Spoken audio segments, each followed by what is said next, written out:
What's going on, everybody? It's Quinn from Teams of Sharks, and today I'm going to be bringing you my Angel Feather Gavrail deck profile with the new support that just came out. Okay, I'm going to start with the starter. I run one copy of this card. I like it for the extra power that it gives and the extra attack that it can pull off, because you can use it in the battle phase, but I'm in between like 3 different starters right now, so I'll probably put them up after on the screen somewhere. I'm going to move onto the grade 3s first. We run 4 of the new Gavrail. She's your ideal ride target. I use her for the utility that she brings. She is basically an unflip 2 with her first skill, and she gives you a rescue. Even though it's before the main phase, which means if you get a crit, it's most likely going on the Vanguard if you don't have a field. And her second skill is useful, which a lot of cards are having now in order to stride for free, so you don't waste more resources like that. I run one old Gavrail, not really for the name because nothing really requires a Gavrail Vanguard, but this is kind of more for defensive matchups because she gives the +2 whenever a card's put into your damage zone. I've never really had to go into it yet, but I feel like it's a nice backup that you can search out with the Stride Fodder anyways. And the last grade 3 I run 6 is this new common from the new set. I've been liking this card a lot so far. It's rescue in order to, you just need a counterblast 1 for it, and its second skill, once you rescue, if you put a card in, if a card with rescue is put into your damage zone, then you get to add a card from your damage zone to your hand. So I like it that it can add perfect guards back to your hand or a heal trigger or whatever you're gonna need. So far it hasn't really been clutch, but it's been useful. On to the grade 2s. I run 4 of this new card. She's good for the extra attack that she brings, especially on your first stride turn. Since your first stride, you'll only be calling out 1 from the damage zone. I'll explain it later. And she gives you another rescue check. The only thing that doesn't make this card perfect, in my opinion, is that it doesn't get any additional power. So she'll be coming out as a 9k if you use her just by her skill. So you're going to have to keep the boost open if you want to hit the Vanguard. At least that's what I've seen so far. The next best grade 2 that we run is 4 of this card. She's good for creating your ideal columns when you stride. Basically, when you rescue, you counterblast a card and call the card that you rescued behind her. Most of your grade 1s are insanely useful in this deck, and there's 2 ideal targets that you want to get with her, and both of them are perfect.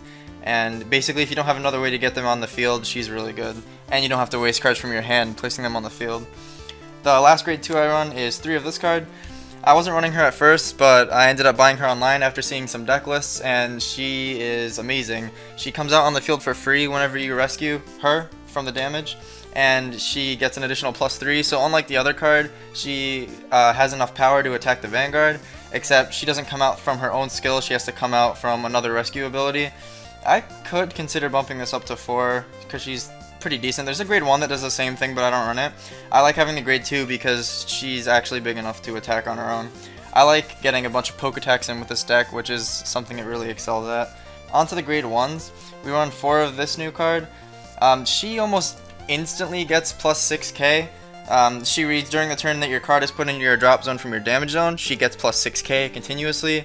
So whether you just call her on the field or she was on the field from last turn, she is just a giant booster. So you will get her with the grade 2 collar behind it, and it's just a big column. And her second skill is Soul Blast 1. When she's placed on rear from damage, you get to rescue another one. Soul Blasting is a really big issue in this deck, so yeah, you can get it off sometimes, but you also want to make sure that you're saving your Soul Blast for the most effective use. Often I don't really use the rescue ability on this, but I really like it for the big numbers it gives, so it definitely needs to be at 4 in my opinion. Another card that needs to be at 4 in the deck is this new card. It's your only recycle option, and this deck also really needs recycling because I deck out almost every game that I play. I was trying to run this card at 2 or at 3, and I just bumped it up to 4 because it's that good. It puts this card and 2 other cards back to your deck, helping you not deck out if you use it every turn. And it can put triggers back, which is useful. And I run 4 Stride Fodders just because that I only run 6 grade 3s. That's pretty much the only reason for that. It's just a Stride Fodder. Lastly, for Perfect Guards, you need to run this new one because of the skill. It adds a lot more defense. If she's in the damage zone already, you call her to the Guardian Circle and she gets another 15k shield, and then you rescue another card, which can give you even more power. The defensive capabilities of this card are pretty insane. So I was technically not running the unflip one. You don't really need to run the unflip one anymore. because of the new Gavrail grade 3, technically she unflips too once you use both of her skills, if you add the flipped cards back to your hand and rescue with them. So yeah, it's pretty good, but you definitely want this in your damage. And if not, like, I try not to add it to my hand because I use a G Guardian from my hand and then this from the damage, unless you're facing a really hard turn next. Onto the triggers, I'm running 4 of this new crit. You're just running this one for the Link Joker matchup. Like I said, you get the counter charge 2 on the Vanguard, technically, so you don't need her to unflip your damage, and you just run her because she's a crit anyways. And then, so we have Monkar, and then these two are also supposed to be Monkars, so just imagine it's that. I just didn't have any. They're all supposed to be crits, so we're running 7 crit, and we're just running this because it's another crit with a skill. Goes into Soul, you draw 1 and give your Vanguard plus 5k. It's good for the Soul too. Like I said, Soul blasting is a really big problem in this deck. Those are all the crits. Now we're running stands. Stands are still pretty useful in this deck. 4 of this card, Surgery Angel, because it gives you a rescue during the battle phase, which is good for the old Gavrail stride. And there's no reason not to run 4 really. And the last stand is Doctroid Repharos. You can only run 1 of it, but why not? It's a really good card. Helps for consistency, and if you call it off of some skill, then you can get +1 by drawing a card, not having to waste it from your hand. Lastly, 4 heals. The new heal is really good because it gets you the counter charge or soul charge. Usually I just do the soul charge. I've never really needed the counter charge yet, especially since one of the G guards wants you to have face down damage. But it's really good for that, and I think the addition of these heals to the game is really good for almost every deck that you put them in. I don't know why you would still use old heals that don't really have an effect over these new ones. So that rounds off the main deck. Onto the extra deck.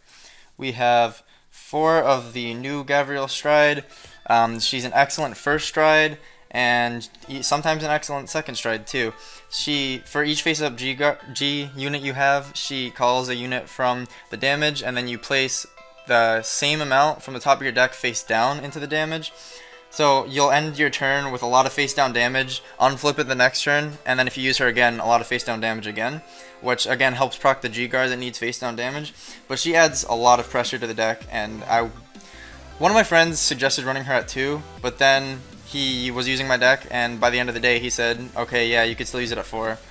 But yeah, a point he made was that it goes through your deck really quickly, but that's just something this deck does. The second best stride in the deck is the old Gavrail, running 2 of it right now. I kind of want to bump it up to 4 because the other stride I have in here, which you probably already saw, I don't know, is not that great. This card has really big columns once you use her skill. For each card that you put in your damage zone during the battle phase, you give 2 units +2, so you just beef up your columns on the left and right and then swing for giant amounts. And I definitely do want to bump it up to 4, so I would suggest that.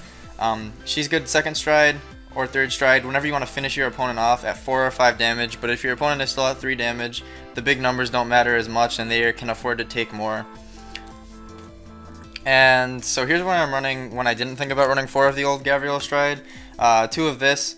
It was either this or the card that heals you a damage for free, but I felt like the heal a card stride wasn't that useful because that's all you're doing with it, and if you're just doing that, that turn you're not really doing much besides healing a damage.